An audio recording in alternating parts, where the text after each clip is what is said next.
Rruga Qukës-Qafë Ploç ka pësuar sërish dëmtime duke vazhduar të shkaktoj pasiguri për qarkullimin e automjeteve. Kësaj here problemet janë shfaqur përgjatë lotit të dy taksit rrugor, ku në zonën e njohur si kthesa e Trebinjës janë evidentuar ulje të niveleve në shtratin e rrugës.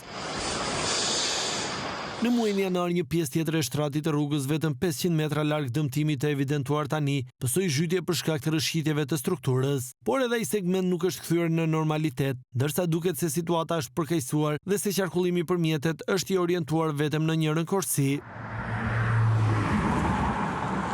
Ndërkohë se i përket problemeve të reja në këtë aks rrugor, të shfaqura në kthesën e Trebinjës, kompania kontraktore ka filluar ndërhyrjet për riparimin e segmentit të dëmtuar. Kujtojmë se Qukës-Qafë Ploç u hap për qarkullimin në shtator të vitit të kaluar, por kaluan vetëm fare pak javë nga inaugurimi i Ramës dhe Ballukut, që rruga të pësonte shembje dhe dëmtime të vazhdueshme. Rrëshqitja masive e dherave dhe gurve bllokoi këtë aks rrugor për një periudhë të gjatë kohore, duke detyruar lëvizjen e automjeteve nëpërmjet një bypassi.